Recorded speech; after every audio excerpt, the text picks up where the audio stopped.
Class today we are going to start chapter 10 hormones other than sex hormones. अभी हमने sex hormones पढ़े थे. ठीक है, अब हम पढ़ेंगे hormones other than sex hormones. Look figure 10.3 again.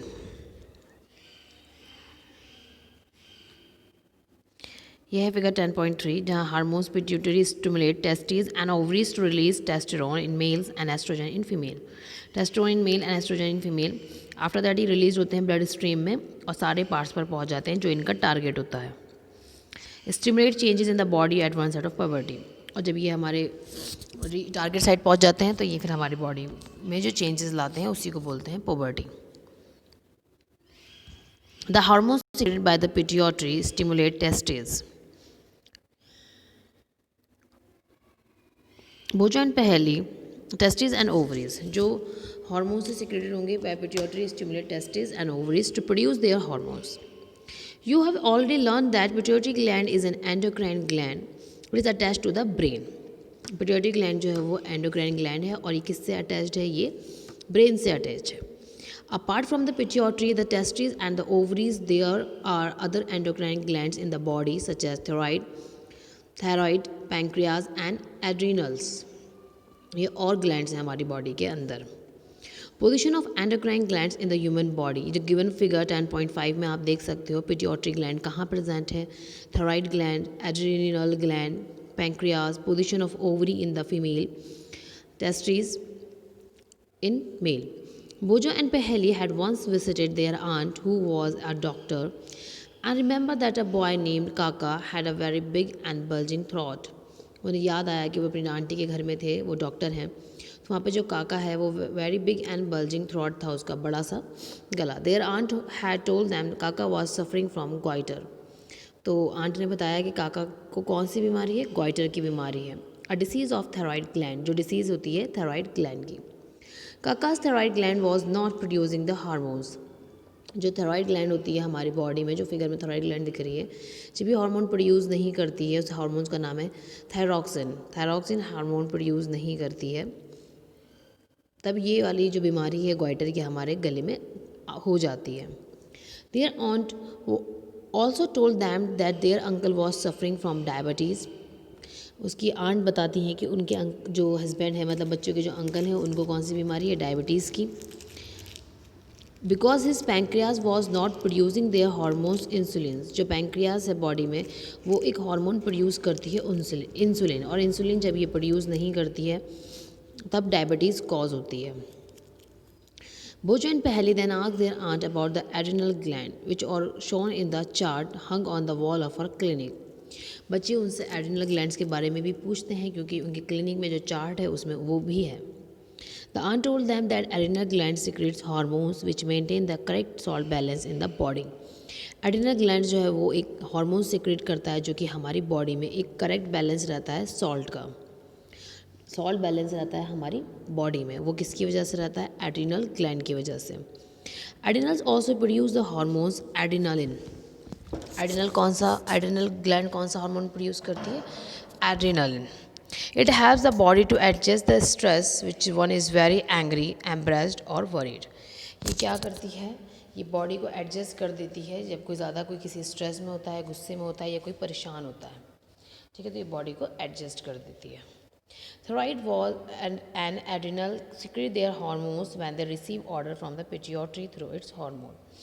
Thyroid और एड्रिनल सिक्रीट्स करते हैं हार्मोन्स को. जब ये रिसीव करते हैं ऑर्डर, इन्हें कौन देता है? इन्हें ऑर्डर देता है पिट्यूटरी ग्लैंड्स. जब वो इनको ऑर्डर दे देती है तब ये हार्मोन्स रिलीज करते हैं. Pituitary is also secrete. जो पिट्यूटरी ग्लैंड से वो क्या सिक्रेट करती है? ग्रोथ हार्मोन्स को सिक्रेट करती है जो कि नेसेसरी होते हैं for normal growth of a person. एक normal growth of a person के लिए वो बहुत ज़्यादा नेसेसरी होते हैं, इंपॉर्टेंट होते हैं. Are there hormones in other animals also? Have they any role in play in reproduction? Role of hormone in completing the life history of insects and frog. अब देखो ये क्वेश्चन पूछा गया था कि हार्मोन्स एनिमल्स में भी हैं, तो अब हम पढ़ रहे हैं फ्रॉग और इंसेक्ट्स के हार्मोन्स के बारे में. You have already learn about life history of silk moth and the frog. हमने लाइफ हिस्ट्री जो अभी पढ़ी थी प्रीवियस चैप्टर में फ्रॉग की, एंड इन क्लास 7 हमने पढ़ी थी सिल्क मॉथ की.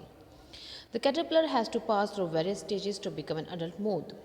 जो कैटरपिलर छोटा सा होता है उसे बड़े होने में जो टाइम लगता है और वो कन्वर्ट हो जाता है अडल्ट मोथ में। Recall from class 7 the stage of the life history of the silk moth. Similarly the tadpole passes through the certain stage become a frog, जो चैप्टर 9 में हमने पढ़ा था किस तरह से फ्रॉग डेवलप्ड होता है। This change from larva to adult is called metamorphosis. हमें पता है जो चेंजेस आते हैं लार्वा से अडल्ट में वो कहलाते हैं Metamorphosis. Metamorphosis in insect is control by insect hormones. Metamorphosis भी कौन कंट्रोल करता है? जो इंसेक्ट के हार्मोन्स होते हैं। फ्रॉग में it is control by thyroxine. ठीक है, फ्रॉग में कौन कंट्रोल करता है? इन frog it is control by thyroxine the hormone produce by thyroid. ये फ्रॉग में कंट्रोल करता है थायरोक्सिन जो प्रोड्यूस करती है thyroid. Thyroxine production requires the presence of iodine in water. ये थायरोक्सिन जो है प्रोडक्शन करती है प्रेजेंस ऑफ आयोडीन की वाटर में। If the water in which the tadpole are growing does not contain sufficient iodine the tadpoles can not become adults. अगर उन्हें iodine नहीं मिलेगा सही से पानी में, जो टैडपोल्स होते हैं, तो वो ग्रो नहीं करेंगे, वो बड़े नहीं होंगे। तो जो थायरोक्सिन है उसका काम है सॉल्ट को मेंटेन करना, आयोडीन को मेंटेन करना कहाँ पर? वाटर में। वो आयोडीन को मेंटेन करेगी तभी जो टैडपोल हैं वो क्या हो जाएंगे? बड़े होंगे, अदरवाइज वो ग्रो नहीं करेंगे। If people do not have enough iodine in their diet will they get goitre cause by the lack of thyroxine. अगर कोई किसी की बॉडी में enough iodine in their diet में ज़्यादा नहीं ले वो, will they get goitre cause by the lack of thyroxine, तो उनको क्या ग्वाइटर की बीमारी हो जाएगी।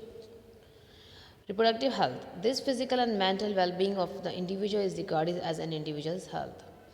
To keep the body healthy, every human beings at any age needs to have a balanced diet.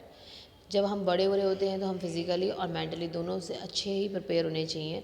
जब हमारे अंदर हम अच्छे से बैलेंस डाइट खाएंगे, खाना खाएंगे, तो हम फिजिकली और मेंटली दोनों अच्छे से ही हमारा ग्रो करेगा।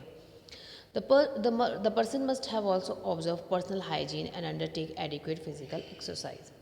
पर्सन को क्या करना चाहिए? पर्सनल हाइजीन, साफ़ सफाई रखनी चाहिए अपनी, और फिजिकल एक्सरसाइज करते रहना चाहिए। During adolescence however these become even more essential as the body is growing.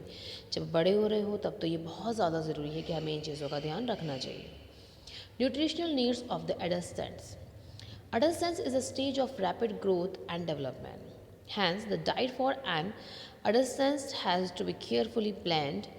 You have already learned what a balanced diet is. जो जब कोई बड़ा हो रहा होता है तो उसको ये लर्न करना होगा कि किस तरह से उसको एक पर्टिकुलर बैलेंस डाइट लेनी है, और जो कि हम ऑलरेडी पढ़ चुके हैं कि बैलेंस डाइट क्या होती है। Recall that balance diet means that the meals include, हमें बता रहा है कि वो बैलेंस डाइट एक्चुअली होता क्या है। जो मील है आपका इंक्लूड प्रोटीन्स में, कार्बोहाइड्रेट्स में, fats, vitamins of roti, rice, dal plus vitamins in requisite proportions. तो ये सारी चीज़ें हमारे एक डाइट में होनी चाहिए। Our Indian meal roti, rice और dal plus vegetables is a balance diet meal. ये क्या है? एक बैलेंस डाइट मील है। Milk is a balance food in itself. Milk खुद में एक बैलेंस फूड है। Fruits also provide nourishment. जो फल हैं वो भी हमें अच्छा बैलेंस डाइट देते हैं, नरिशमेंट देते हैं। For infants mother milk provides all the nourishment that they need. Mother milk में भी बहुत ज़्यादा नरिशमेंट होता है। Iron builds blood and iron rich food such as leafy vegetables. Iron होना चाहिए हमारे ब्लड में, तो हमें आयरन रिच फूड खाने चाहिए, जो कि क्या है? वेजिटेबल हैं, लीफी वेजिटेबल्स हैं, जैगरी है, मीट है, सिट्रस है, इंडियन गॉसबेरी, आंवला मतलब gooseberry are good for adults. Check items for lunch and dinner in your meal. Is the meal balanced and nutritious. अपना जब आप खाना खा रहे हो तो आप ये चेक करो कि आपका जो खाना है वो क्या होना चाहिए? बैलेंस होना चाहिए। Do it include cereals which give energy and milk, meat, nuts and pulses which provide proteins for growth. Also, that is include fats and sugar that gives energy. What about fruits and vegetables which are protective foods? Chips and packed or tin snacks, though very tasty, should never replace regular meals as they do not have adequate nutritional value. ये chips वगैरह जो है होते तो बहुत tasty हैं, but ये हमारे न्यूट्रिशनल वैल्यू नहीं होती है, हमारी बैलेंस डाइट में नहीं होती, हम इनको डेली नहीं खा सकते। पर्सनल हाइजीन में क्या है, everyone should have a bath at least once every day. जो भी है पर्सनल हाइजीन में, जो बड़े हो रहे हैं तब एटलीस्ट वंस एवरी डे, एक बार दिन में नहाना चाहिए। It is more necessary for teenager because increase activity of sweat gland sometimes make the body smell. जब बड़े हो रहे हैं तो जो इस मतलब जो स्वेट ग्लैंड है वो भी इंक्रीज हो रही है, पसीना आ रहा है, तो उसकी वजह से अगर नहाएंगे नहीं तो क्या होगा, एक बैड स्मेल हमारे पास से आएगी। All parts of the body should be washed and clean every day. सारे पार्ट्स बॉडी के डेली धोने चाहिए, साफ़ करने चाहिए। If cleanness is not maintain there are the chance of catching bacterial infection. अगर क्लीनेस मेंटेन नहीं की जाएगी तो चांसेस हो जाएंगे बैक्टीरियल इन्फेक्शन के। Girls should take special care of cleanness during the time of menstrual flow. जो girls हैं उनको उस टाइम ध्यान रखना चाहिए जिस टाइम वो मेंस्ट्रुअल फ्लो हो रहा होता है। They should keep track of their menstrual cycle and be prepared for the onset of menstruation.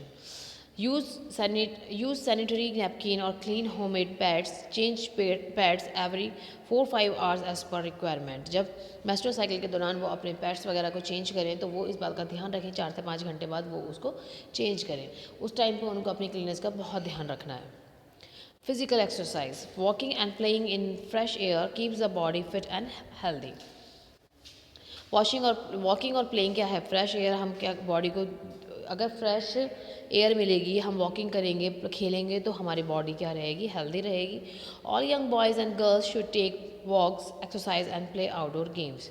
जो यंग और बॉयज़ हैं और गर्ल्स हैं उनको वॉक करनी चाहिए, एक्सरसाइज करनी चाहिए और प्ले खेलने चाहिए outdoor games. Say no to drugs. Adolescence is a